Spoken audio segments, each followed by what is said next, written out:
Hey, what's up, everybody? What's up, everybody? It's your boy Chris. It's your boy Chris. It's another amazing episode of Financipation. This channel is all about making money. It's all about saving money. It's all about building generational wealth, and it's all about financially emancipating yourself from generational poverty. So on this channel, everybody, I try to give you guys the best interviews, and I try to essentially give you an MBA level worth of education for free here on YouTube. And the things that I teach, basically, these are the kind of things that people spend hundreds of thousands of dollars to learn in grad school for free. And the type of people I want to introduce you guys to are type of individuals that, for whatever reason, our community and the media or whatever does not really show. And I take serious pride in introducing you guys to young millionaires, to entrepreneurs, to medical doctors, to NASA astronauts, to from everybody. Okay. And the individual, everybody that we're going to be talking to today, this is what I consider the epitome of a high value woman. Okay. So let's just go through the list. She's Yale educated, African born or whatever, a legitimate African queen. She's epitome of classy and regal. She's extremely intelligent. I've never heard this woman make an excuse in her life. She is a medical doctor. She's a YouTuber. Most importantly, she's a wife, a mother, a follower of Christ. She's an entrepreneur, and she is a complete inspiration to Black women and to Black girls all over the world. When I think about what a high value woman is, I think about my mother, and this young lady right here, Kimmy, is also a person I think about too. So thank you, Kimmy, for coming onto the show. Okay. Thank you for having me on this show. What an honor and what a great introduction. Thank you. Hey, Kimmy, it's the truth. If you know anything about me, Kimmy, I'm a realist. I'm a real dude. I'm a real brother. So I would not say any of that stuff if it was not true. And I've said a lot of stuff about people that is justified and that is deserved. That was not nice. Everything I just said about you is 100% accurate, and you are truly an inspiration to Black women and to women, period, all over the world. So with that, Kimmy, let's go ahead and get started, okay? Sounds good. First off, I know I mentioned something about Africa, and I'm hearing an accent. So tell us a little bit about yourself, Kimmy.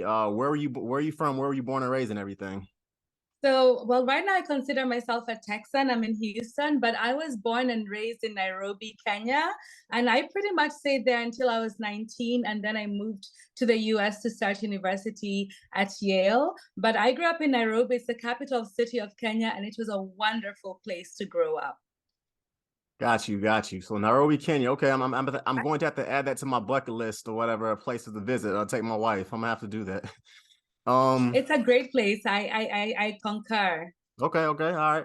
Well, offline, all of us and your husband will all talk about basically when should me and my wife when should we all visit. So I'll definitely keep that in mind.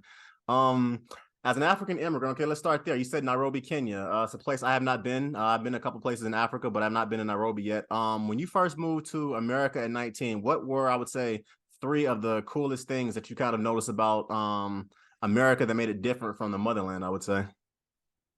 So I love the fact that America had a lot of opportunities. Coming from the motherland, there are not as many resources. And there are not so many opportunities in the motherland. For some people, your connectedness gives you opportunity, or sometimes it's luck where you have parents that raise you and give you opportunities to study and to read, which fortunately my parents did. I found that in the US there are many opportunities, and I find that it's a country where if somebody is just determined and works hard, even regardless of which background you come from, you can succeed. Obviously, if you come from a more well-off background, it's easier to succeed. But the one thing that really struck me about the US is just the immense opportunities, the immense potential, and the fact that hard work and persistence is really rewarded here. I also kind of like the vibe, the vibe here where, like, businesses work hard, they thrive, they're always striving for more, and I really like that about the US. Got you. So in America, literally, what you're saying is that in this country, you can literally become anything that you want. Oh, absolutely. Yes. There are not many places in the world like that, but I feel like in America you can. I mean, think of all the inventions, many of the inventions that have been brought to the world. They came from America, from the Wright brothers, who developed airplanes, or from Thomas Edison with the light bulb. There's so much that has moved the world that came from the US, and that vibe is still there. That can-do attitude is still there. Those opportunities are still there. The economy is the biggest economy in the world. So if you have an idea, this is the place to have it, and this is the place to be determined and to make it in life. Got you. To all my listeners that are listening, I want you guys to do this. I want you to Google an apprentice named Lewis Latimer. Okay, Lewis Latimer. He was an apprentice that basically was working in Thomas Edison's shop. Black guy. He basically created the light bulb filament. Thomas Edison took credit for it and patented it, and basically he's the one everybody thinks did it. But having said that, I agree a That's million true. percent with you, Kimmy. From let me see, from Charles Drew, from Charles Drew or whatever. In regards to let me see who else. There are lots of there are lots of entrepreneurs, and there are lots of inventors in this country and everything. And there's so many things you could do in the United States. So let me ask you this. Let me play the devil's advocate. Black Lives Matter, police brutality, heroin addictions, and stuff like that. So in America, there obviously are opportunities, but what do you say to the people that say, oh, well, it's kind of hard to get ahead depending on the color of your skin? What do you say to the people who say that? I would say.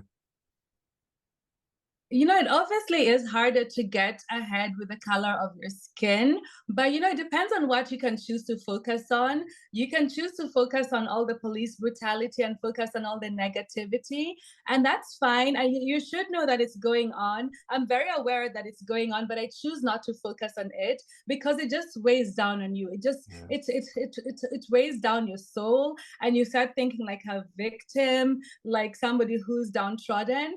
This is a country full of opportunity. You have to be aware that it exists, and yes, it sucks that it exists, but I don't spend a lot of my energy focusing on that, because there's certain things that I can change, and there are things that I can't change as much, that I need a lot of people to help me change, and that gets harder. I can choose what I think of, and I can choose how I want my world to be colored. So I know that there's all that evil and bad stuff going on, but you know what, police brutality exists in many countries around the world, including in Africa. In my country, Kenya, there's some people who have had Kenyan policemen who look like them be brutal to them. So I feel like there's so much evil around, but if you really focus on it and think about it, it colors your world, and it's an extra burden that you don't need when you're trying to soar. So I know it exists, and of course there's a time and place for thinking about it, but just try your best not to make it front and center, because it colors your world. It makes you walk around feeling, oh, I'm so downtrodden, how unfortunate, when the reality is that this is probably the best time in history to be a Black person. There's so many Absolutely. opportunities. I agree. I agree 1,000% with that statement, Kimmy. Obviously, as a tall, athletic, heterosexual Black guy in America, I've had my situations with the police. I've had my situations with racism and stuff like that. But what I always tell people is that the racism that quote unquote I deal with, the sexism that my mother, the sexism that my coworkers deal with, is nothing compared to what my father dealt with. Definitely nothing compared to what my grandfather dealt with. And to anybody that's listening, whether you're Black, white, minority, or whatever, if you allow the BS that's around you to stop you from living up to your God-given potential, it's only going to hurt you. At the end of the day, Marcus Garvey did amazing things in his day and age with the racism he dealt with. Elijah McCoy did amazing things in his day as far as the real McCoy lubrication for a locomotive for a train engine in his day. Garrett Morgan, he did amazing things in his day or whatever. The list goes on and on. Charles Drew. The list goes on and on in regards to great Black inventors, great Black entrepreneurs who basically rode through racism. To anybody who's listening to this podcast right now, what I would tell you is this: look at racism as a stop sign. It's not a wall. And what I mean by that is that you have to figure out a way to get around it. You got to figure out a way to get around it and say, okay, I will not let this ignorant individual or this ignorant system stop me from living up to my God-given potential. And I love talking to immigrants, Kimmy, because once again, when I hear you guys talk about America, the way you guys talk about it it's very refreshing. You acknowledge racism, but you don't let it stop you from doing what God put you on this planet to do and live to your potential. I love that. I love that. And I love that thing. Look at it as a stop sign, but not a wall. It's a stop sign, gives you a chance to pause, but you move on with the strength of the Lord. Absolutely, absolutely. So, like I said, everybody, Elijah McCoy, Garrett Morgan, Charles Drew, Lewis Latimer, Marcus Garvey. Look up some of these guys, okay? Look at some of these people. All right, Kimmy, let's keep it moving. As an African immigrant, what are three of the coolest things about growing up in the motherland? What are three of the as a Black American? What are three of the coolest things that you can tell me about growing up in Nairobi, Kenya, and growing up in Africa? So one of the things is that it's not a very materialistic society, and people are valued more than things. So we had a very good sense of community. And I grew up middle class by by even US standards. So I was blessed to have more things than other people around me. But then material things, even though I was very grateful for them, they did not define my happiness and my joy. It was relationships with family members and friends that really derived my joy. joy. And sometimes there were people who are really poor in the slums, who you would see them children, but they were so joyful, they were so filled with joy despite the little they had. So I like the fact that there's a different perspective that you get from life, where you realize it's not just money or things that make you happy, but relationships that make you happy, and certainly your relationship with God. So that's one of the things, just the focus on people and not so much materialism. Another thing that I really liked is the fact that when I grew up in Kenya, I did not think of myself as a minority. I honestly did not think of myself in terms of the color of my skin. There was a little bit of colorism in the society, but it was very mild, and you had to pay attention to notice it. But for the most part, people were just people. The politicians, the doctors, the lawyers, the engineers, the really ultra wealthy, successful business people, they looked like you. So you grew up realizing that you can be anything you want to be. Your skin color is not a barrier. The only barrier is how much you want it and how hard you're willing to work for it. And you realize by watching them that if you worked really hard, if you're really focused and determined, even though you encountered failures, you are gonna make it and you're gonna get to where you wanted to be. So I liked that. I liked that vibe. There's that vibe in Kenyans that people can do anything they want to be. And that's why you see when we go to things like the Olympics, Kenyan athletes, they're successful in things that we can do, like track and field. Kenyan athletes get there, they dominate because we have that can-do attitude. And I loved that. I love that can-do attitude, that vibe, and that whole thing where you don't think of the color of your skin, you just think of yourself and your goals and meeting them. Got you. I love that. I love that. You And the one mentioned other thing something. is weather. I didn't also mention weather. I didn't realize there was perfect weather in the world until I came to the US. In Nairobi, we had perfect weather. It was in the 70s, 80s, all throughout. Maybe rainy season, dry season. All Here we right. have harsh winters, super hot summers. So I miss the wonderful weather So there. I know you spent some time in the Bay Area, I think. When you say perfect weather, is it like that Southern California, 75 degrees, 50% relative humidity? When you say or is it like Miami or Texas? Like when you say perfect weather, explain that to me. It's like San Diego perfect weather. Whew. That is Yeah. absolutely perfect. And no mosquitoes, no any bugs, anything? It depends on which part of the country. So Nairobi, not so many mosquitoes, but there's some parts of Kenya that have mosquitoes and other bugs. But Nairobi, perfect weather city. Got you. I was telling my wife, San Diego is one of those places. If I get an opportunity or my job says, Chris, we want to do a project out there, I'd be like, all right, holla at your boy, baby. We're moving. We're going. So San Diego is one of those spots. If Nairobi is like that, then yeah, the motherland. That's where to be at. You mentioned something also, Kimmy. I do want to kind of come back to. My wife is of Indian Trinidadian descent, and she grew up in Trinidad and Tobago, beautiful country. And one thing she said that when I first met her and just kind of hanging out with Caribbean people, she's like, Chris, when I was growing up, all the teachers that I met looked like me. All the engineers looked like me. All the medical doctors looked like me. All the police looked like me. All the entrepreneurs, for the most part, look like me. Obviously, there are Chinese Trinidadians, there are Indian Trinidadians, there are Russian Trinidadians. But for the most part, everybody kind of looks like you, Kimmy. And she was just like, it's kind of weird because as a Black Americans, it's kind of not really the way it is in this country. You see obviously Black entrepreneurs, Black lawyers, Black doctors, but in my country, Chris, that's all we see. So when we come to America, becoming a lawyer or a doctor, or in your case, a medical doctor or an entrepreneur or a YouTuber, is not really all that special because you see it your whole life growing up. And that to me is an advantage that a lot of, I would say, darker skinned immigrants have or whatever. It's pretty friggin' cool, I would say. So, yep. Absolutely, absolutely. Because we just came here with the idea that our hard work would get us forward, and we didn't really come thinking that the color of our skin would be a burden or an impediment. Obviously, I wasn't naive. I knew racism existed, but I didn't have that visceral feeling. And there are many times in college people were racist that when I look back, I'm like, oh my goodness, that was so racist. But when I was going through it, I didn't even notice, so it didn't bother me. I just moved on. Got you. And I want you to say the name of that college because you didn't go to whatever community. Say the name of that college one more time, okay? Yale University. To everybody that's out here, I spent a little bit of time. I didn't go to Yale, but I went to I went to a lot of events at Yale. I love that campus because they were Ivy League educated kids, but you would see them like in the hood, you would see them in the barbershops, you would see them hooping in the projects or whatever. Like Yale, out of all Ivy League educated students I ever hung out with, Yale students were the most down, the most real, and the most just kind of wherever you was at, they was with it. So it was a lot of fun time in New Haven. All right. Fun times. I totally agree. Yep. All right, Miss Kimmy, let's keep it moving. Mrs. Kimmy, I'm sorry, let's keep it moving. You are a medical doctor, and education is obviously very important to you. What made you want to be a doctor, Kimmy? I've always kind of wanted that. What made you want to become a doctor, and what type of medicine do you practice? So I wanted to become a doctor because growing up in Kenya, I there were not as many doctors, and I saw how poor health could really impact people. And just because of the need, because of seeing the suffering around, I definitely wanted to be a doctor to solve the problems.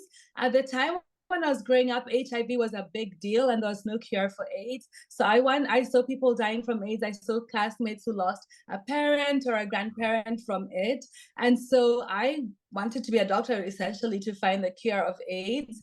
But by the time I got to medical school, we had drugs and, infectious disease was still fun. But then because the challenge was not there anymore, I just said, I've been focusing on infectious disease all along, but there's so much to medicine. And there's also such a need for medicine in Africa and around the world that I can do any specialty and still be able to serve. So then I decided to focus on what I was passionate and interested in.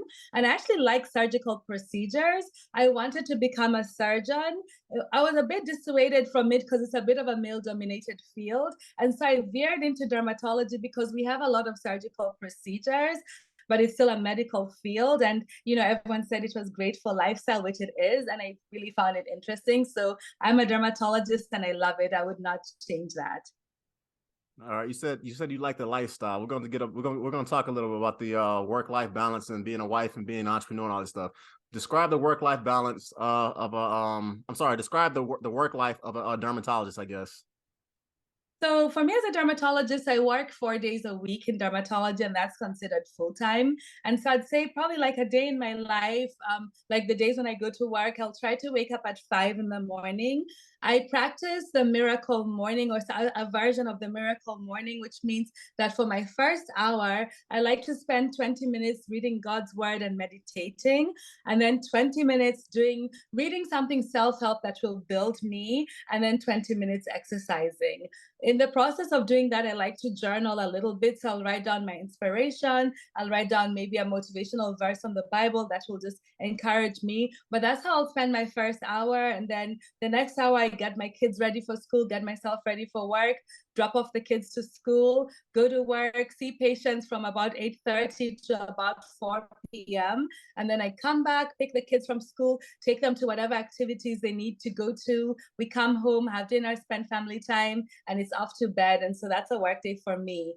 My Wednesday is my day off, so that's a free day for me. Some days I'll just do self-care where I'll maybe want to go for a massage or do a long walk that's 2 hours and enjoy nature. Other days I'll spend time blogging. I wrote a book recently, so sometimes I'll spend time writing a book or writing a blog about the book. So I love my free day because I can do whatever I want with my free day, and there's All really right, good I want you to work-life plug your book because balance. I want you to plug your book, okay? Because I'm gonna make sure we put it in the description so you sell as many copies as possible. Plug your book. Oh, thank you so much. So my book is called Live and Look Younger, a dermatologist's guide to youthful skin and ageless beauty. And it's essentially a book that's answering my patients' questions about what they can do to look younger, because increasingly there are people going for Botox, fillers, all these cosmetic procedures to look younger.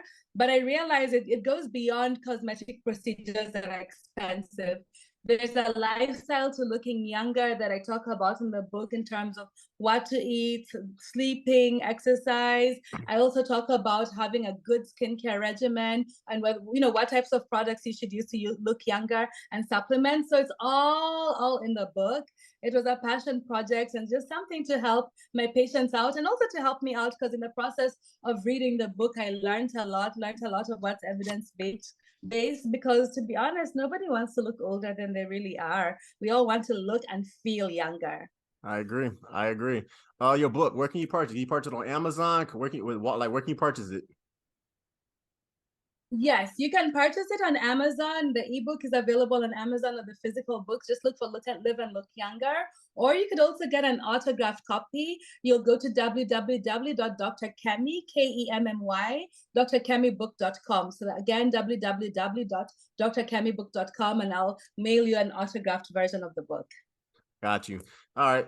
You said you work 4 days a week from 8:30 to 4 p.m. To all my listeners that are listening to Yes. that, I want you to think about that lifestyle. This young woman is a medical doctor, and she works from 8:30 to 4 p.m. All the beautiful blessings that come with being a medical doctor, the pay, the respect, and everything. And this woman, essentially, people works 4 days a week. Very hard job. I'm not saying that it's not difficult, but think about that work-life balance, everybody. So everybody out here wants to kind of hate on the I would say the college educated people and stuff like that. I want you to kind of start picturing what this young lady's life is like pretty much right now. In regards to next time you hear somebody say, "Oh, school is not important" or "education isn't that important," because that work-life balance, Kimmy, is amazing. It truly is. I want to back up to one thing that you said. You talked about AIDS was running wild through Africa and through Nairobi when you were growing up. There are a lot of different theories that I've heard about why AIDS exploded in different places, like in South Africa, in Kenya, and Cameroon, and stuff like that. From your perspective of being an African woman who grew up during that time period, why do you think AIDS did kind of take up in Africa and stuff like that during that time period? What are some reasons you would say? I mean, I think it's very multifactorial. We don't know how it came. You know, they say it came from people hunting monkeys and the virus jumped from the monkeys to people. I don't buy that theory. So, you know, honestly, nobody fully knows where it came from. There are many theories. But in terms of it spreading around, again, there've been so many theories about it spreading. Some people think it came from vaccines, some from some blood transfusions. You know, I don't know, but I know there were definitely some lifestyle factors that contributed to it. So, for example, they say the super spreaders were people like truck drivers who would drive very long distance, and unfortunately, they weren't faithful to their wives. So, they would go to commercial sex workers and then get the virus, spread it home. There are many theories about it. What I'll say the important thing though is that it gave people a wake up call. You know, it gave people, some people who'd lapsed on morality. It gave them a wake up call to be more faithful to their partners, to just, I don't know. It's complex. There are just so many theories as to why it came and why it came to Africa completely. I'm just happy that right now it's not a big scourge. I'm happy that even though a lot of people were killed off, the population still remains strong. People are more aware, and it's not the scourge it could have been. And it's Yeah. definitely, the outlook is definitely not as scary as it was when I was in high school, or, you know, when I was in high school learning about it and freaking out and wondering if this virus would wipe out the continent. Yeah. I read somewhere, and we're gonna get on that later on, but I think Africa is one of the only continents in the world that has the population to be a hyperpower within like 60 years. I think the United States, because a lot of immigrants come here, India, and I believe the Nairobi, Kenya, Ghana, Nigeria, and I think there's like two other countries in Africa. Basically, they have all the makings to be a hyperpower because of the population that they have. They're one of the only countries in the world, and continents in the world for that matter, that have multiple areas where the youth are just vastly outnumbering the old. Whereas Europe does not have that. Does not have it. Everybody there is a lot older. So yeah, it's pretty cool. I see big things for the motherland in the in the next 30 or 40 years, hopefully. Oh, I completely agree with that. The vibe in Kenya with all the young people, and the population is only growing. The young people are aggressive, they're learning, they're educated. They maybe need to learn more about being entrepreneurs, but the continent is the place to be. It's rich in resources. I think they say that 90% of the world's chromium and platinum is in Africa, Yep. 40% of all the world's gold is in Africa, 65% of all the arable land in the world is in Africa. So when it comes to physical resources, Africa is very rich. And as you said, human resources, the young, vibrant population, it's very rich. There's a lot of potential. So for people who maybe are tired of the US, or for people who are looking out to go to a new place where you want business ventures and you want a vibrant place where there are problems to solve and money to be made from solving those problems, look at going to Africa for sure. Oh, I get offers all the time to buy property in Ghana. So I might have to take you up on that at some point.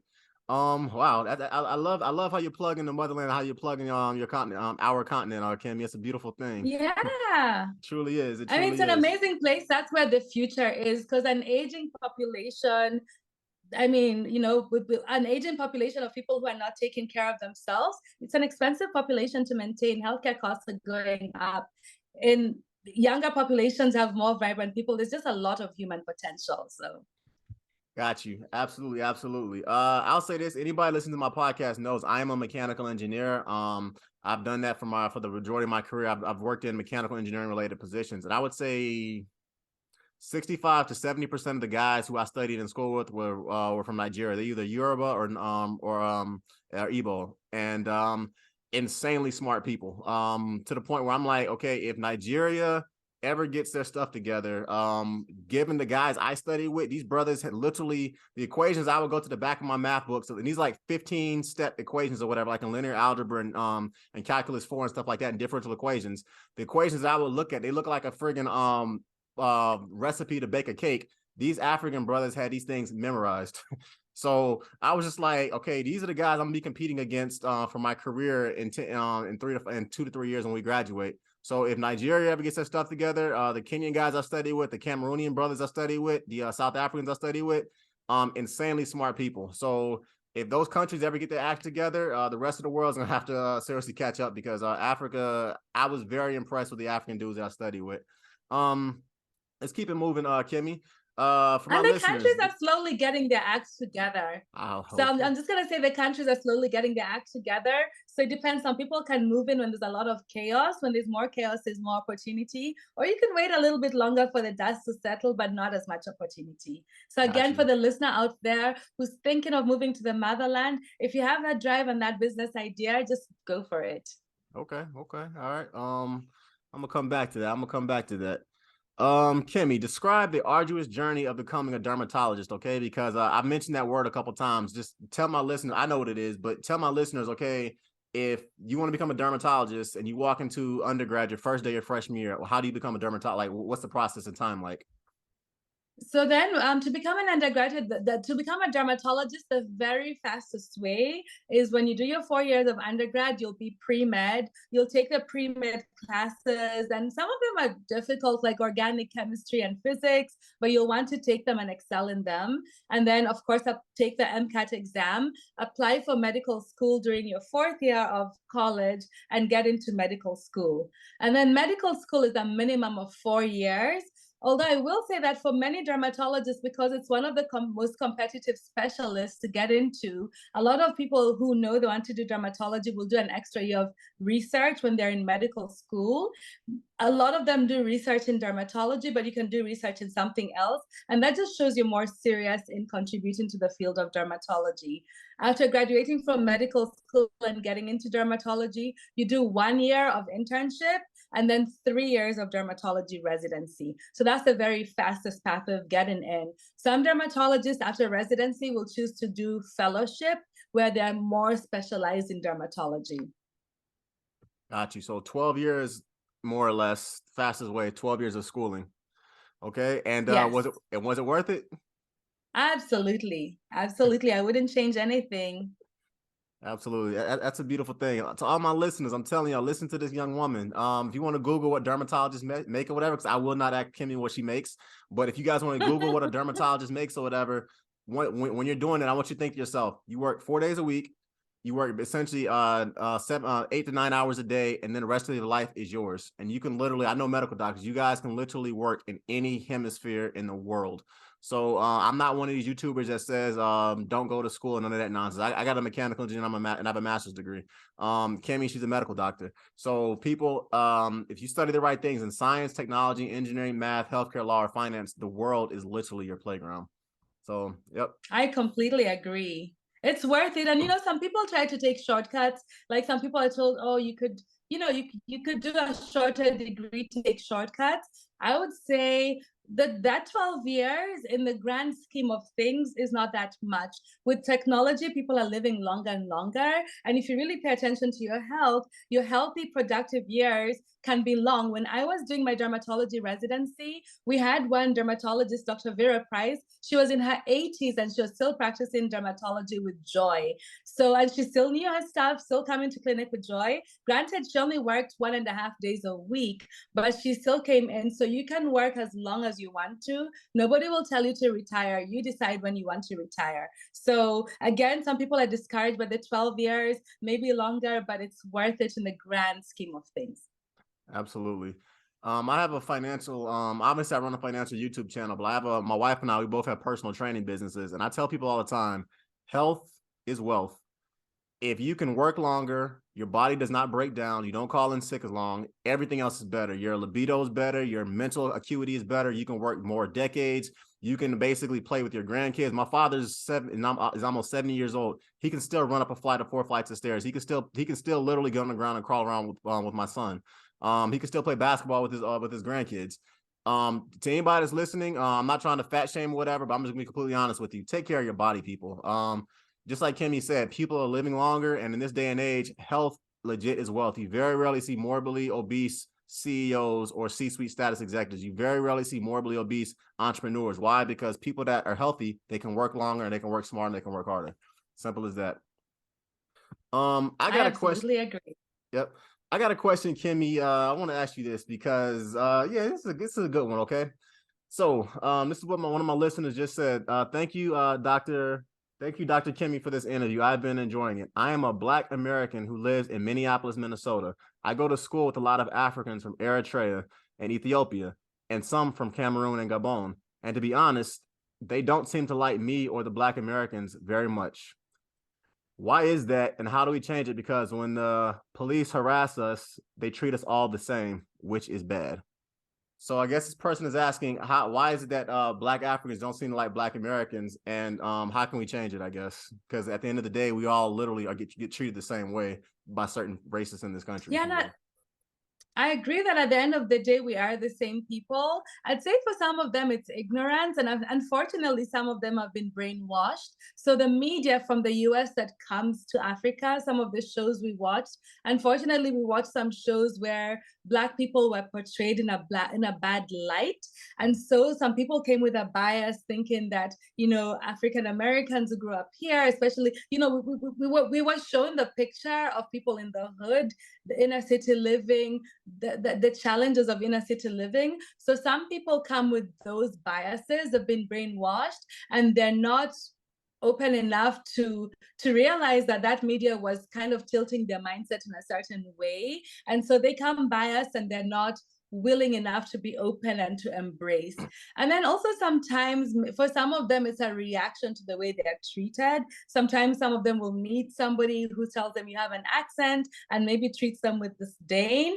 And then they're like, oh, I was treated with disdain and I didn't like it. And so I don't know, it's a complex issue, but I agree that we are one people. Life would be so much better if we cooperated and there were no separations, because united we stand, divided we fall. And when there are all these divisions amongst people, it's just not helpful. It creates a lot of unnecessary animosity.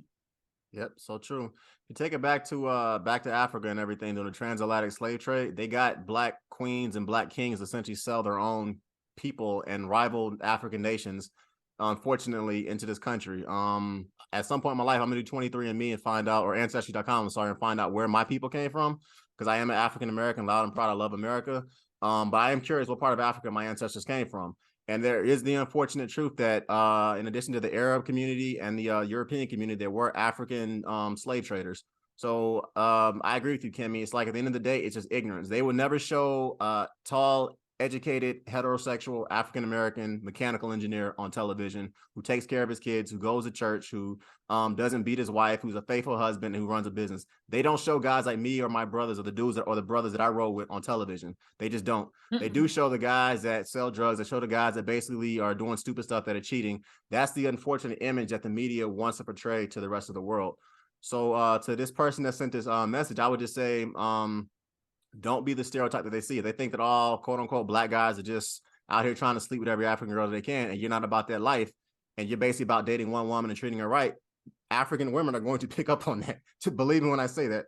If you're about your books and you're about school or whatever, because there were multiple times where I was in class with a bunch of African dudes, and we just started having legit conversations about being a Black American or whatever, living in the projects, living in the hood, moving out of the hood, not being in the projects or whatever, being middle class or whatever, and they would tell me their stories about being growing up in Africa, and we came to a very quick mutual understanding or whatever. So to the person that asked this question, I would just say become the best version of yourself, and you are going to literally change so many different people's opinions about what they think African Americans are.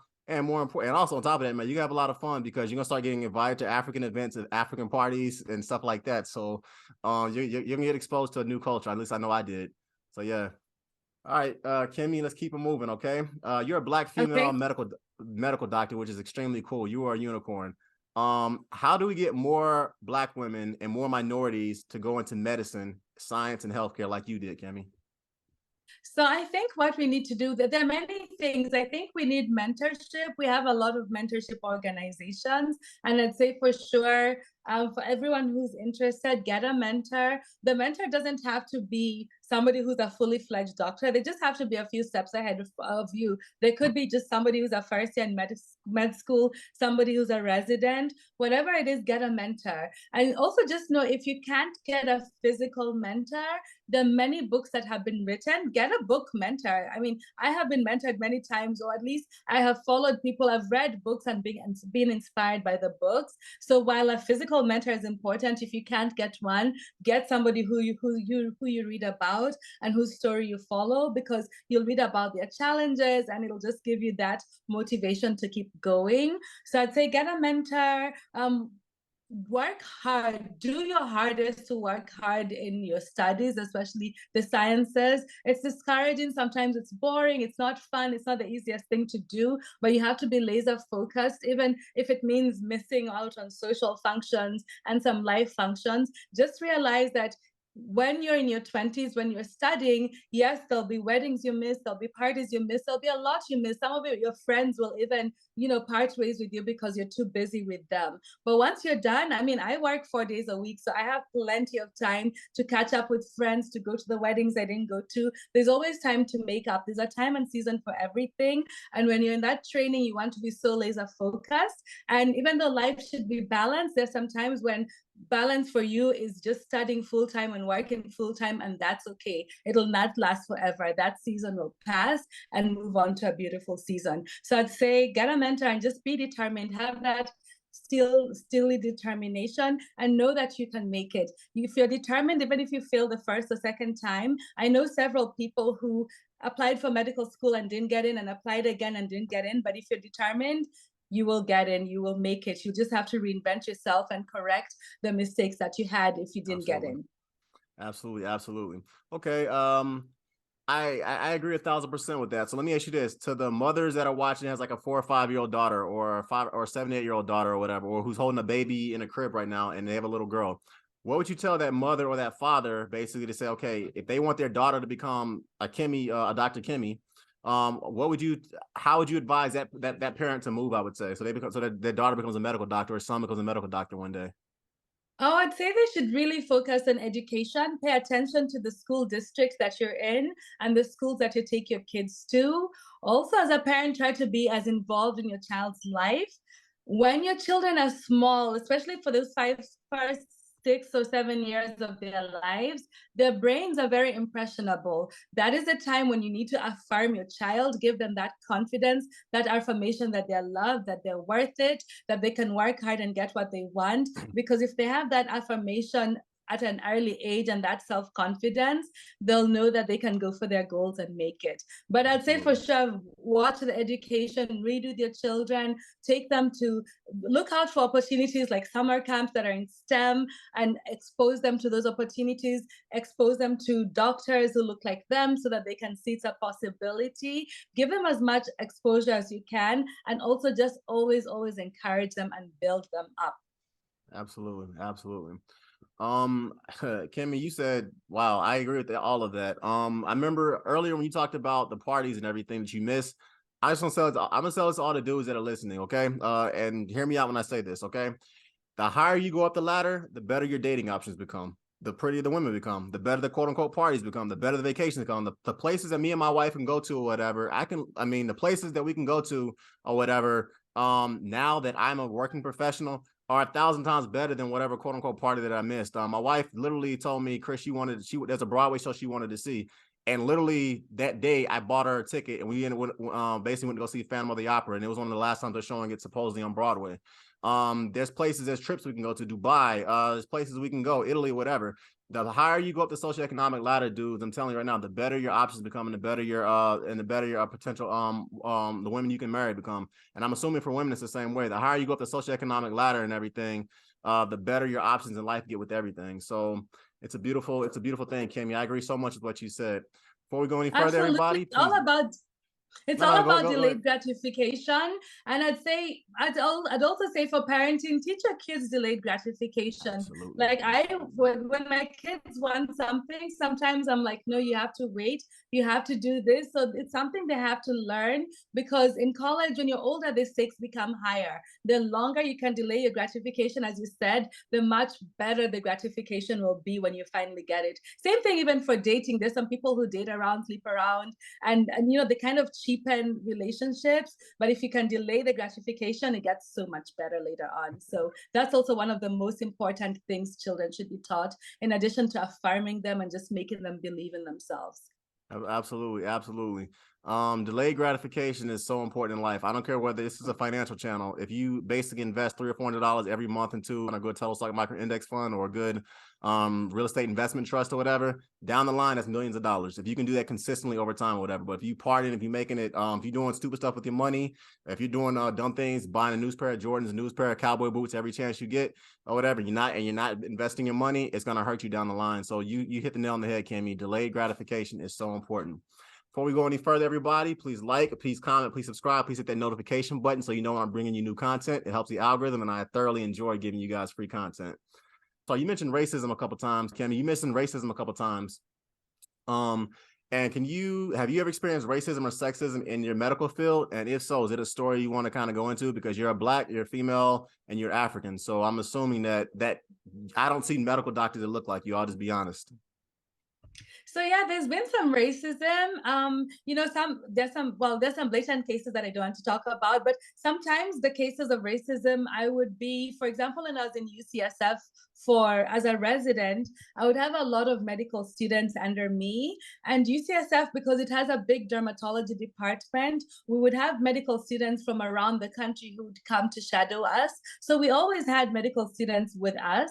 I would find that sometimes when I was with a medical student, especially a white male, and especially one who was taller than me, when I'd get into the room with him, even though I was the resident, the one with the knowledge, and I was teaching him, when they would answer questions, they would look at him. When I would give them answers, they would look at him to see if he nods in affirmation. So there were those subtle forms of racism where, like, when I walked into the white male, he looked like he was the one who knew more and the one who should be listened to, even though I was the one in charge. So we had some incidents like that. And even when I was working in Tennessee, sometimes I also had that where I had a male scribe, a white male scribe, and sometimes my patients, if I was telling them something new or something they didn't know or something they thought was surprising, they would look at him to see if he nods and he agrees with me for affirmation. So there would be some of those subtle things.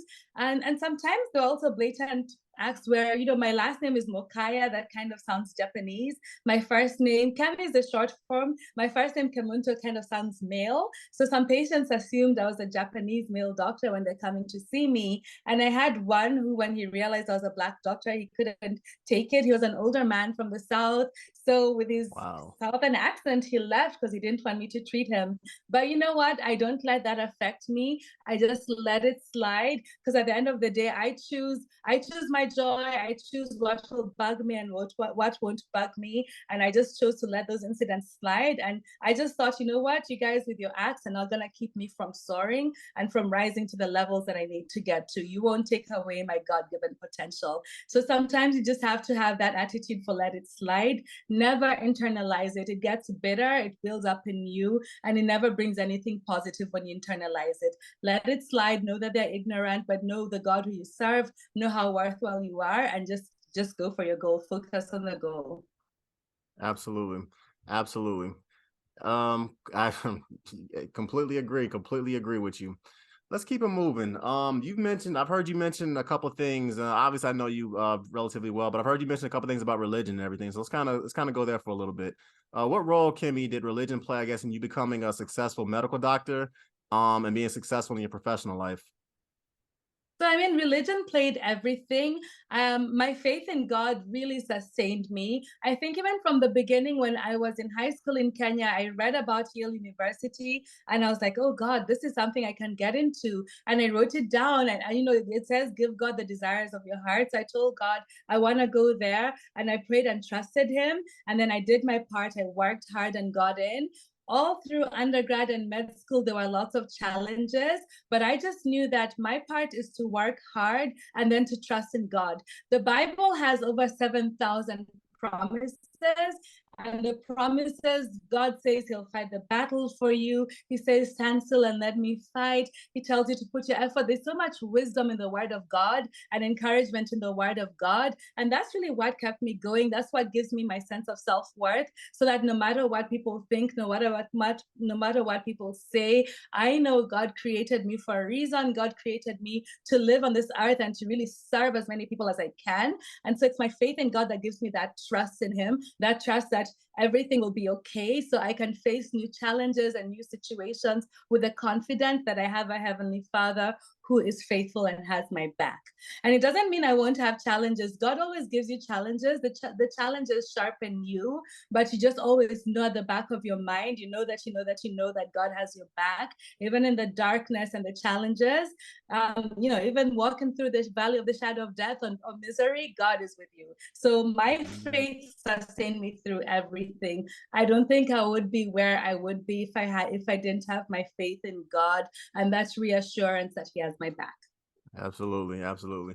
Yeah, I'm fairly certain I'd be a statistic. I would be a statistic if it was not for God. Simple as that. So I'll just leave it at that. Yeah. I would probably be a statistic if it was not for I guess my relationship with God. So I agree. So I agree with that. Everything that you said, Kemi. Um, Medical doctor, and you're dominating corporate America right now. I would guess, what are three pieces of advice you would give my listeners who are listening to the channel right now, Kemi? As far as how to In dominate terms and be of, successful it's in a your career. financial.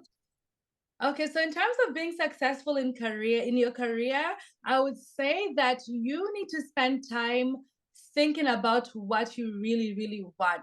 People who say paint a very vivid picture. What life do you want? What type of house do you want to live in? How do you want your job to be? How much money do you want to make? Write it down, make it vivid, commit it to memory, maybe even have a vision board. Because when you have that definite goal and definite purpose that you're working towards, whether it's your financial goal of how many millions you want to retire with, whatever it is, if you have a definite purpose and you have that vision and it's written down, you can work towards it. So I would say for sure, get your purpose, determine your purpose in life. If you don't know it, for those who are Christians, pray. God will show you. He has a purpose for you. He didn't just create you on earth to just live and slide through life and drift through life. He has a purpose for you. Find it.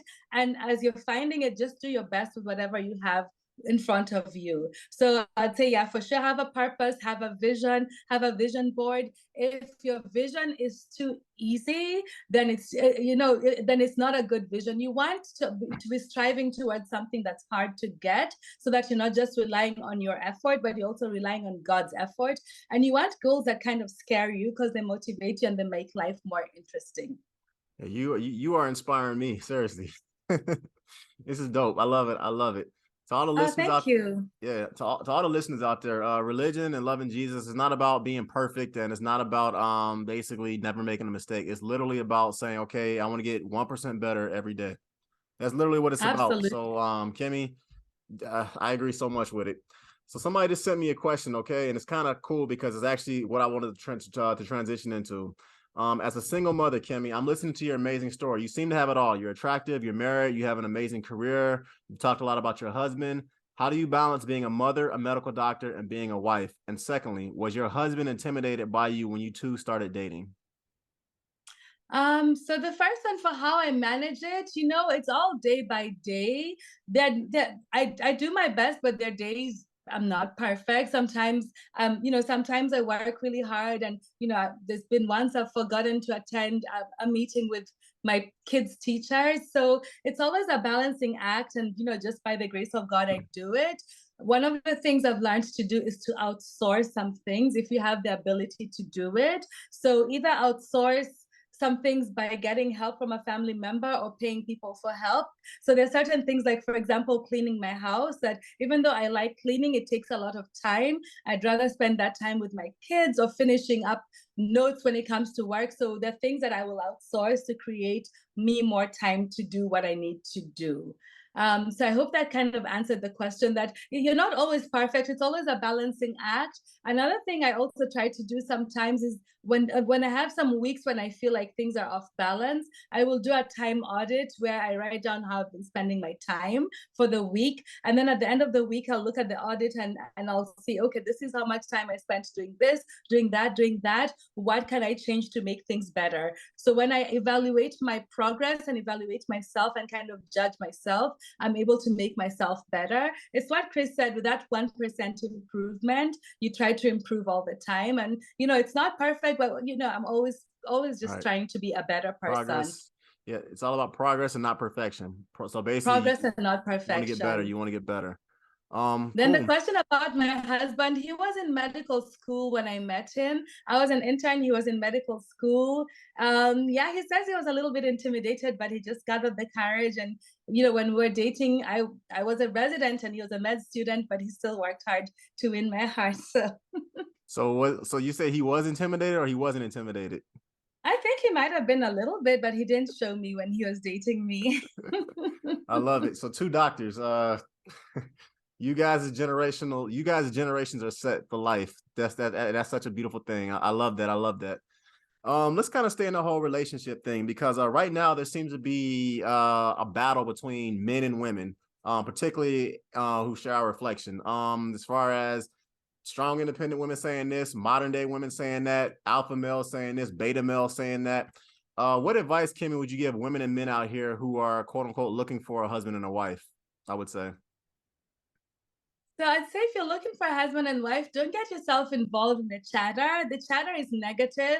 And also realize that sometimes for these social media algorithms, the more controversy a statement is, the more views they get. So it serves to polarize us. So whenever people are saying the moderate thing, the people think the moderate things are the right things. They're not controversial enough. So if you pay too much attention to the media, you'll get the polarized and the bad opinions, and you'll get such a negative opinion. I would just say you need to decide for yourself what family life you want, what you want for yourself, and then also decide what you want in your partner. These are the qualities I want in my ideal person. When you decide the qualities you want, you have to say what type of person will deserve the person I want, and then work towards it. Because some of us are like, oh, I want to date Prince Harry whenever he was single and stuff like that. But are you the kind of person that would deserve him? Oh, that's a bad example, but you know what I'm saying. Just come up with the ideal person you want, and then be the ideal person that would attract the person you want. Would you advise all women to be quote unquote fit, feminine, friendly, financially literate, and basically pleasant to be around? Would you advise that to be a good thing? I think, yeah, for sure, you should be fit. You should be you should handle your finances. Definitely be pleasant. And again, don't approach men with that antagonistic. If you approach relationships and dating as a fight and something antagonistic, that's how the relationship will be. Just believe that there are harmonious relationships out there, and tell yourself, if there are people who have had harmonious relationships, why not me? It can happen to me, and I'm working towards that. And you'll kind of, what you are where your thoughts are, and sometimes you can attract the things that you think of. So if you think harmonious, if you work hard to be the person who deserves to date the person who you want, I think you'll get it. You just have to be patient. Absolutely. Yeah, I agree with everything you said, Kimmy. I'm a very happily married man now, but I do remember when I was a bachelor and stuff like that, and I dated a lot growing up and before I got married. But it was always weird to me when I would show up on a date with a young woman and she was like pre-angry. So I would ask her how day was. It's good. Okay, okay, all right, cool. All right, so all right, so what are your plans? I don't know, whatever. So I was just like, okay, I'm trying to have a conversation with you, and you like mad angry and bringing all this masculine energy. And it would be really, really weird to me. Or you would ask questions like, okay, let me cook dinner for you. What's your favorite food? And as you were cooking for the girl, she basically made it clear she does not cook and does not want to learn how to cook. And you'd be like, that's not really a good financial literacy thing, because if you get to eat out every time, A, you're gonna be unhealthy, and B, it's gonna cost you a lot of money. So I would just tell people, don't be pre-angry. And you got to be very careful with a lot of these manosphere, woman's sphere platforms that you go to, because I have actually posted stuff in some of these groups before, and it's positive about Martin Luther King or Malcolm X or Marcus Garvey, and they won't post it. But if you post something about what color such and such's thong is, or how much weight such and such weighs, or who fighting who, they'll always post that foolishness. Basically, people, there's an agenda to keep everybody mad and at war with each other. And if you show up pre-angry and constantly thinking that a man is gonna break your heart, or that a woman's gonna cheat on you, or whatever, you're gonna miss out on your queen. It's as simple as that. So I would say, kind of drown out that noise. Write down your non-negotiables. Basically, take care of your body. Be friendly to be around brothers. Make sure your finances are in order, and eventually, the person and take care of your body. And the person that you're supposed to be with is eventually going. She's eventually going to show herself to you. Simple as that. Let's keep it moving, Kimmy. What I advice? completely agree with that. Say that again. I completely agree with that. Well Yeah. said. Don't show up pre-angry. So be feminine and don't be masculine. We guys, it gets on your nerves. What advice would you give young women today, Kimmy, about their careers, about dating, and about basically balancing both? Because I do think for ladies, that is a serious thing. As a guys, we always make time for our dating life. Generally speaking, we're never too busy to date. That's just kind of the way we are. But women, I do find it's a little hard, more challenging. So what advice would you give young women today about their careers, about dating, and about balancing that process? I would say for the most part, in your early 20s, a lot of people don't fully know themselves. So I'd say for in your really early 20s, honestly, that's the time of your life to fully focus on your career. Yes, yes, as a human being, you'll be lonely and you may want to date, but if you can really focus on your career and what you're dialed into, you can get rid of distractions and really push yourself forward when you have focus. Because I feel like, sometimes men can compartmentalize, and this will be the time for dating, this will be the time for studying. I saw when I was in college and even medical school, a lot of my friends who were dating who got heartbroken, and the heartbreak would distract them from their studies and really lead to a point where they're not working as hard because of the heartbreaks. So this might be an unpopular opinion, but honestly, if you're 19, 20, 21, 22, you probably should be focusing on your career a lot. And even if you don't have time to date, there'll be plenty of time later on and so many options later on. And by then, the people who approach you are more mature because you're more mature, and the dating is more enjoyable. So it might be unpopular, but honestly, 18, 19, 20, 21, 22, you probably have no business dating. Just focus on your career, be so focused, and just focus on your career. There'll be time for balance later on. So that's my unpopular opinion, but it's what got me through. In college, I didn't really date that much. I just focused on my books and stuff, and I didn't go through heartbreaks. I had time to focus. My heart was not thinking of guys and worrying about them. I was just focused on my books. My books were my boyfriend, and it worked out well. Got you. Okay, let's talk about that a little bit. So some women, let's say they're, I don't know, over 30, and they're getting a little worried about how to find a quote unquote good guy. And they did focus on their career. They said, okay, from 19 to 29, I'm gonna focus on my career. I'm gonna work 100 hours a week. I'm gonna get I'll get my master's degree. At 25, I'll be done with school. I'm working 100 hours a week from 26 to 29. And now they're 31, 32, and guys are kind of trying to date their 19 to 20-year-old sister. So what advice, I guess, would you give the women who did spend their 20s focusing on their career, and now they're at a point where they're like, wow, they wish a guy would show up, but they can't find it. They can't find a quote unquote good one. Oh, there are always guys to be found. Just show up, get yourself out there. There's no shame in online dating. Go to functions. At this point, since you've focused on your career, you hopefully have a good career and you have the resources that come with it. So just get yourself out there. Go to social events. Go to conferences. Go to places where you can meet quality people. And just get yourself out there. Online dating works for so many people now. So embrace it. Just do it with caution. But get yourself out there. Don't keep to the same circles that you've always kept to, expecting new people to come in. You may just have to get yourself out there, go to conferences, meetings, new churches, and ask people to help you out in your networks. Sometimes they know another single person who's a good quality person who's looking for a mature woman, not a 19-year-old for the fun times, who will want to date you and like want to go places. Because obviously a 30-year-old man dating a 19-year-old is not planning to marry her. He's just with her for the good times. So if the guy is still chasing after the young girls, they're not the guys for you. They're still looking to have a good time. So. Hey, there's a 12-year difference between my wife and I. Oh, okay. But I will say this, my wife was more mature than like almost any 35 or 40-year-old woman I ever was around. So it was insane. She grew up in a third world country too, so she had a different perspective. But if I didn't know the difference.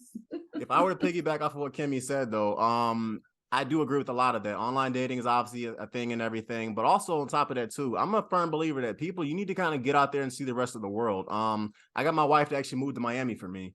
We met, we did not meet in Miami. We met in a different phase of our lives or whatever. I actually have a video that you can check it out if you want to see it. But I got my wife to move to Miami for me. She moved to South Florida for me.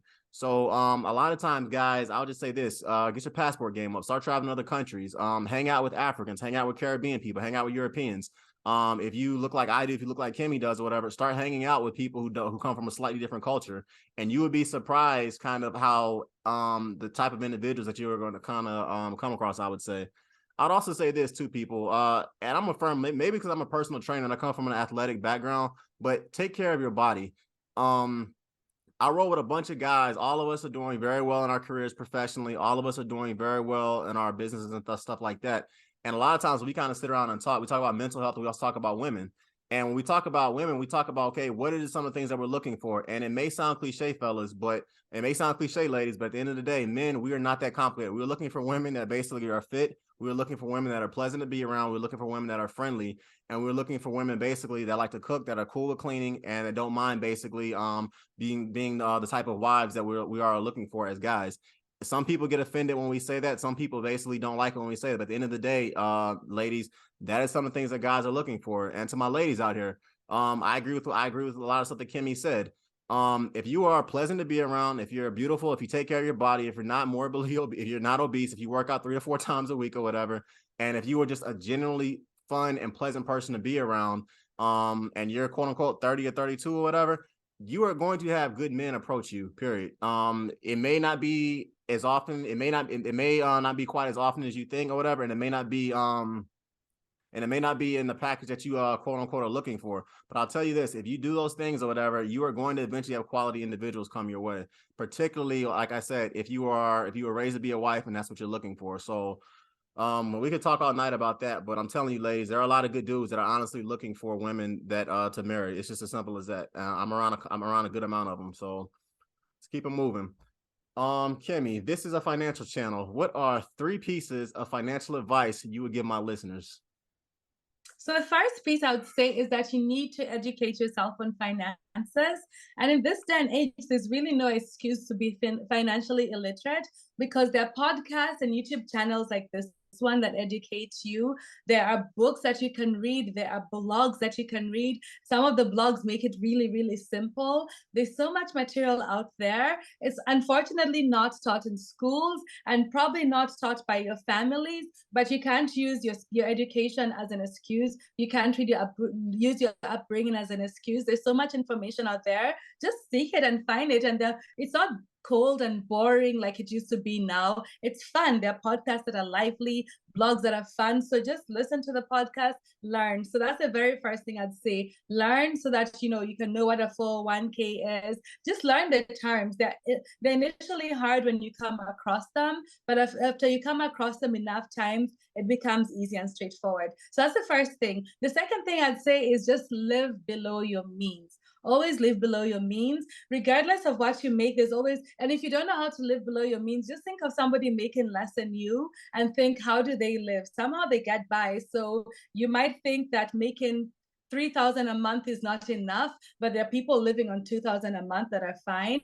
So live below your means so that you can have money for savings. You can have money for an emergency fund. You can have money for retirement. I believe in giving, tithing and giving back to charity. So you want to have money for that. And if you live below your means, you have that money for that. So living below your means so you can save and have extra money, educating yourself financially. And then we already talked about it earlier, but I believe leave, just protect your health. Protect your health because health is truly wealth.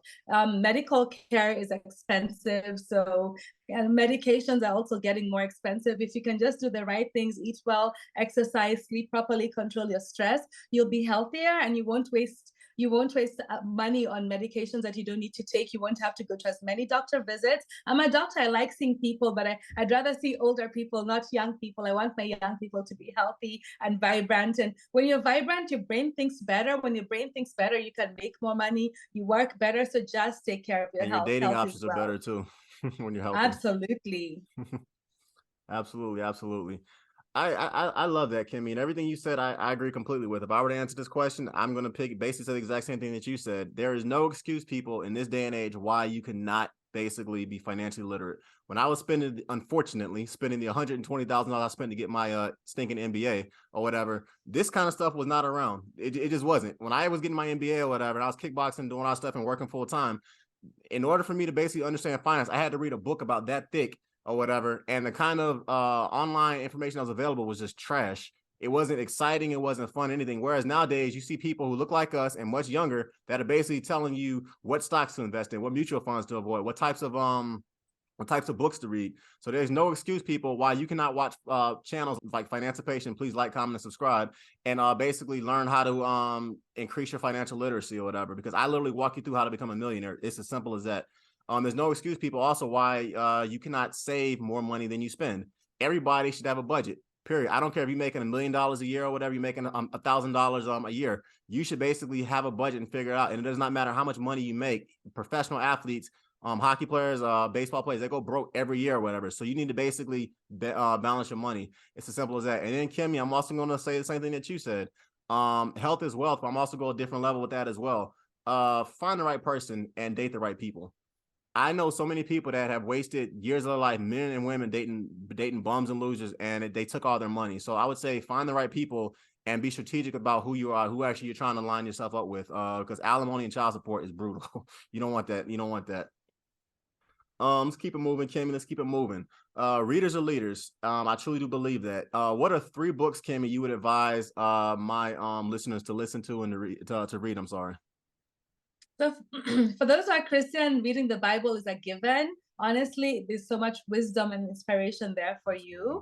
But then the other books that I'll talk about, some books that I've read lately. So, for people who procrastinate, and procrastination is something that many people do. I like the book Eat That Frog, that just teaches you to just get things done, don't procrastinate. So that's one of the books I read recently, and it was really good for me. I like an old classic, The Magic of Thinking Big. Every year I like to read that book because it just always gives, it's just so full of exercises and examples and ways to teach you how you're so full of potential and you need to reach your potential. And again, it's full of practical advice. So I like that. Another book to read is I like The Purpose Driven Life, because you really need a purpose, one major purpose, to go forward in life and to know that your life is meaningful and not just a life that you should drift through. So those are the books I would say. There are many other great ones. Every year I try to read at least 20 books, so I could rattle off on them, but those are the 3 that I'll give for now. I love it. I love it. And also, Kimmy, say your book too. I'm gonna put that in there. Say your book one more Oh, time. yes. And of course, because everyone wants to look good, for those single people, for people who want to look amazing for a long time, Live and Look Younger. It's an Amazon bestseller, released last year. And pretty much, the book is full of information and ways that you can just look good and feel good and actually live young and healthy. So Live and Look Younger. Highly recommended. I poured years. I spent 18 months writing it, and it's just so full of information. People pay me $100 for a consultation to get what's in 2 or 3 pages of the book, and here you have over 300 pages. So it's worth every dollar. Hey, I love it. I love it. I love it. Kimmy, definitely you should always be quoting your books, because at the end of the day, I've written books. I know how hard those things are to write and to get through Amazon. So I love it, Kimmy. That is beautiful. That is beautiful. I got a couple of cousins and family members I want to send that book to as well. Oh, absolutely. Thank you. Yep. I always talk about readers are leaders. The average millionaire reads 52 books a year. The average American reads 1 book per year. Let that sink in. So the books I'm gonna tell people to read are this: Transform by Remy Adeleke. He's a U.S. Navy SEAL. He actually is African born as well. I think he's a Nigerian. I don't know if he's Nigerian. Phenomenal book. U.S. Navy SEAL. He had a phenomenal transformation, similar to Paul and the Road to Emmaus. So dope book, read it. This is a financial channel, so I want you to read The Millionaire Next Door, or whatever. Phenomenal read. I would advise everybody to read that book. Also, I want to say the book Blacks in the Bible. We've kind of talked a little bit about religion, and that's the kind of book that I think history has unfortunately tried to hide. But read the book Blacks in the Bible by James Warden. He goes into detail about the genealogy of Kemet, the genealogy of Ham in chapter 10, the genealogy of Rahab, Tamar, Keturah, Bathsheba, all those people. And it's a lot of history that, for whatever reason, has been taken out of history, but is very clearly in the Word of God. So read that book as well, Blacks in the Bible. And the last book I'm going to say is Scholarships, The Golden Road to Financial Emancipation by Christopher Phelps. It's a phenomenal read. The individual who wrote it, he got a full ride to go to undergrad, and he systematically breaks down if you're an athlete, if you're a singer, if you're basically a scholar, if you're basically just Pell Grant status, whatever. He basically walks you through how to get hundreds of thousands of dollars to go to school for free. So it is a phenomenal read. I have 2 questions for you, Kimmy, that are left. This one I want to say because the person who sent it to me sent it a while back. I couldn't ask at the time, but I think it's the right time to ask it now. Okay.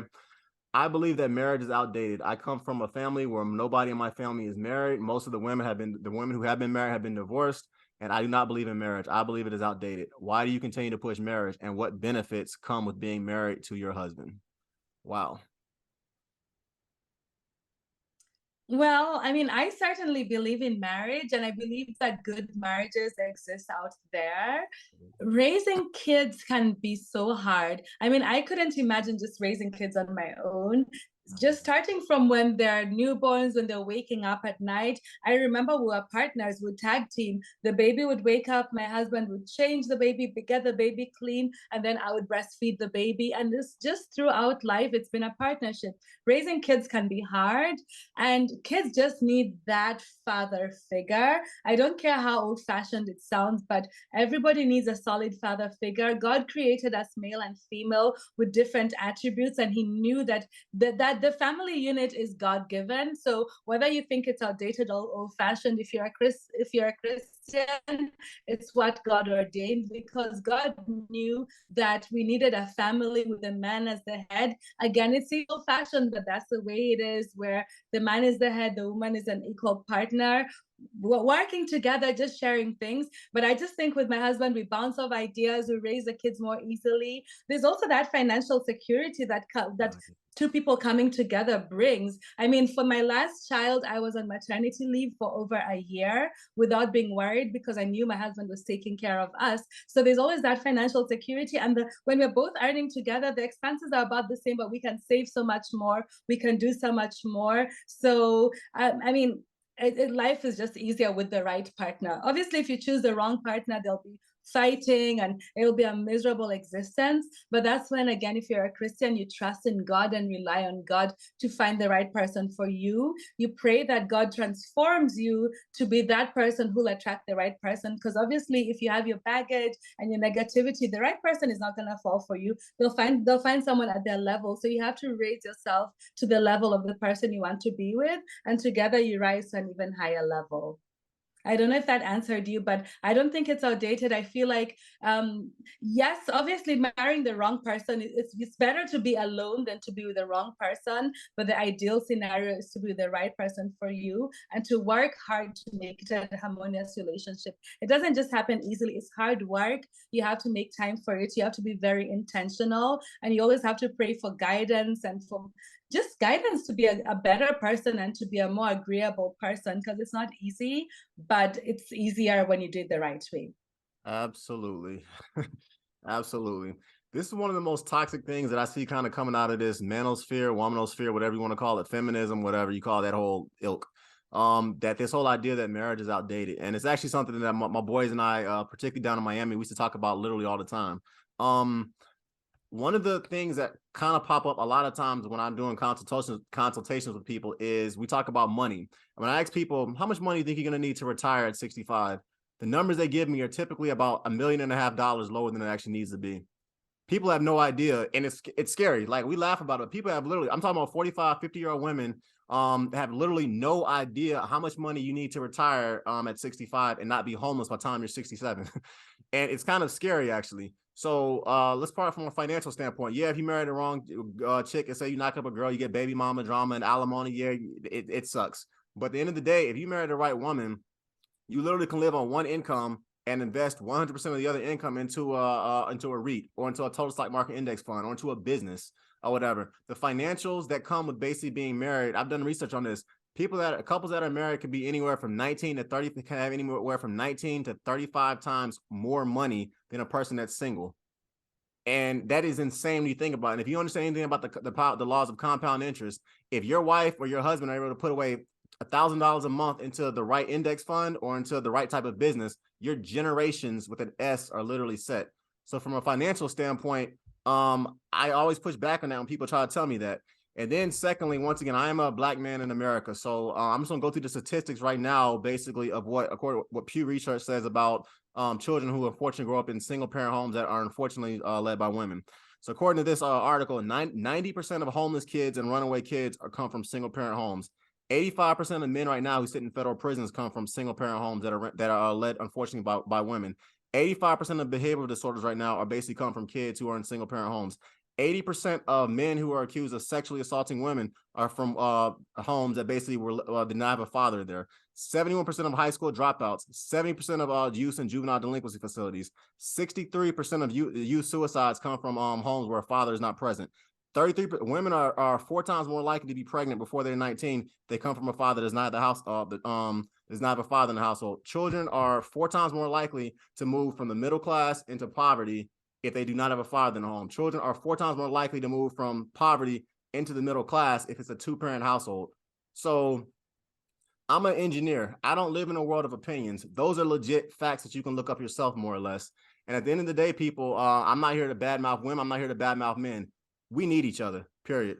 I don't care what kind of culture you come from, whatever. The number one building block of any society, any culture, in any country, in any empire is the family unit. So when I see people ask me questions like this, is marriage outdated? I want to honestly tell them, hell no, it's not outdated. Because when I look at what's going on in our communities, Black, white, Hispanic, all across America, that don't have a male and a female in the household, it's destroying our country. And it kind of ticks me off. So, yep, that's all I will say about that, okay? Let's get back on Those something are a little such bit more. sobering statistics. You need to post them so that people see them. I mean, I knew that there was a difference, but I didn't know the statistics were that sobering. And it's just because in a well-functioning marriage, there's so much support for the children. You don't understand how much children need that positive mother and father figure. Exactly. I mean, it's so important. The statistics speak it already. Yeah. My wife, when she wants to work out, she says, "Okay, Chris, here's the baby." She's at the gym for 2 hours. If I come home, I've had a long, hard day at work or whatever, and I can tell she's too tired, I'll cook her dinner or whatever. I could not imagine having to work 12 hours a day, 6 days, 5 or 6 days a week, come home, change my son's diapers, play with him, help him with his homework, basically taking I don't have to do this yet, but taking a basketball or kickboxing practice or whatever, taking a soccer practice, basically try to read the Bible to him, and then basically have time to run my businesses and stuff like that. I need a person in my life, period. And I think anybody who's being honest with it, it's so much easier in life when you have a good partner. Everything in life is better if you have a person helping you. I don't care what it is. Simple as that. Absolutely. Yep. So, all right, Kimmy, I want to be respectful of your time, and this has been a phenomenal interview. I think me and you could probably talk all night because I'm just loving the questions that you're talking about, and it's so refreshing hearing like just the passion you have about America, the passion you have about your career, the passion you have about your husband, and the passion that you have basically for God and for everything in your life. You're the kind of person. This is the kind of interview I'm gonna send this to all my cousins and everything. I'm gonna send this to all my boys. I'm gonna send this to all my ratchet friends and everything because this is amazing. So no, America is a land of opportunities. People live with that. There are opportunities here. There are many people. I mean, people climb fences. People die to get here. Yes. When you're here, make the most out of it. Again, you can choose to complain. You can choose to see the negatives, but just hide all that. That doesn't concern you. Some of the things happened in the past. You can't change them. What you can change is your mind, your attitude, your future. So just work towards it. This is the country to be, the place to be. This is the time to be Black. And so don't make excuses. Don't have alibis. Just go for it. Go for it with determination and faith, and have God backing you. Or if you don't believe in God, you still can just believe in your innate abilities that you are created with. Go for it. No excuses. Go for it. So Absolutely, yeah, thank you absolutely. for this. Thank you for this channel. I think it's a really useful channel. It's a voice of reason, and I'm glad you're doing it. Keep doing your work, and yeah, thank you again for this opportunity to speak to the listeners of the channel and to share a bit of my life. And hopefully, I inspired someone, motivated someone. But yeah, just get going. When you die, you want to feel like you really lived. You made your life on Earth worth it. Got you, got you. I actually lied. I'm gonna ask you two questions. First one, if a person does want to move to Africa or start businesses in Africa or reach out and invest in Africa, because I do truly believe that's the next hyperpower. How would you go about doing that, Kimmy? How would a person go about doing that? I think choose a country to go to. I would choose one of the faster paced African countries like South Africa, Kenya, Ghana, Nigeria. So choose the country you want to go to, do research about it, and then kind of do research about it. Also have an idea of what change you want to make there, and then go visit. Before you go investing in it, you owe it to yourself to just pay the country a visit and see if it has the vibe you want. Try to, if you can make friends in the US who are from that country, it makes it so much easier to go to that country. You can visit with them, just get a sense of the vibe of the country, what the country needs, and then yeah, I Just mean, do it. it's And then complicated. just I do it. think there are many. And Just then do it. and Yes, then just just do do it. And then it. just do it. Yeah, All right, yeah. cool, cool. All right, Kimmy, my last question, okay? You are an immigrant, you are a medical doctor, you are a wife, you are a mother, you are a follower of Christ. Legacy, and you are a YouTuber as well. Legacy wise, when God calls you home, Kimmy, and your time on earth has passed, what do you want your legacy to be? So I want my legacy to be first that I was an amazing mother and wife and family person. So if everything is stripped away, I still have my family. I want to be the best mom I can be and a positive role model for them. Just somebody who builds them to be positive, confident people who can fend for themselves and contribute to society. So that's that. When it comes to career as a dermatologist, I know I've already seen over 5,000, almost 10,000 people now. Every day I go to work, I pray that I touch their lives positively and they live better. So I want to be remembered by the thousands of patients I've served in person. And, hopefully by millions of people who read my book, gone to my channels, learned from my blogs and other things. I want to be remembered for helping them improve their skin and for them being like, I learned this from Dr. Kemi and look how amazing I look. So I'd want that to also be a legacy. There's some things I'm working on. Hopefully I'll have a successful skincare line by the time I die that'll help many people have more confidence in themselves, because the skincare line will work, transform their skin, just make them present their best face forward. I want to, I don't have a foundation yet, but by then for sure I'll have a foundation that will be helping a lot of people. So there's a lot I want to do, a lot I want to be remembered for. But first and foremost is a loving woman, an example to my family, and then everything else to the world around me. Got you, got you. You mentioned Nigeria, you mentioned Ghana, you mentioned South Africa, you mentioned Kenya. What do those countries Tanzania need to too. do to be a superpower, to be like the next Brazil or the next India? What are some things they need? What are three things they need to do for one of those countries to become the next superpower of Africa? Those countries, I think people in those countries need a mindset shift. There's so much potential. If people can be inspired and shift their mindset and just believe in themselves and believe in their ability and just have that vision to go forward and that confidence to go forward, it'll work. So it just starts with the individual and the family level. If people can build themselves and build their confidence, it all starts in the mind. And Absolutely. I think that's also how the US started as a superpower too. It started in the minds of people, that determination. So So same true. thing. So true, so true. I've loved this, Kimmy. Thank you. Here at Financipation, this channel is all about making money. It's all about saving money. It's all about building generational wealth, and it's all about financially emancipating yourself from generational poverty. If you would like to book a session with me, a link is going to be below for you to do that. And please follow me at on Instagram at @the_real_financipation. My Facebook page and my Facebook channel is Financipation. And you can also check out some of my digital, my e-products below. Okay. Also hit that notification button and please like, comment, and subscribe. And Kimmy, if somebody wanted to get in touch with you, is it like an Instagram handle they can go to, or how can they get in touch with Yes. Dr. Mokaya? My handle is at Dr. Kemmy MD on Instagram and Facebook. So that's DrKemmymD.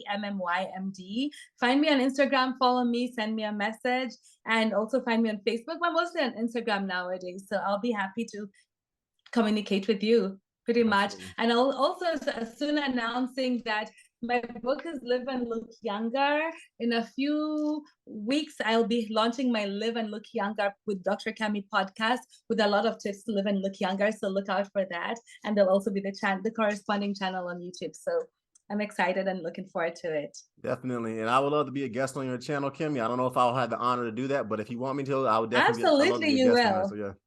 Cool. Absolutely. All right. Tell your husband I said what's up. And thank you, Kimmy. I thoroughly enjoyed this interview. This has been a great one. And take care. Okay. Have a good night. Take care. Peace. Thank you. I enjoyed it too. Thank you for the work you do again. Absolutely. We got to move the community forward. Take care, Kimmy. Take care. Peace. All right. Take care. Bye-bye.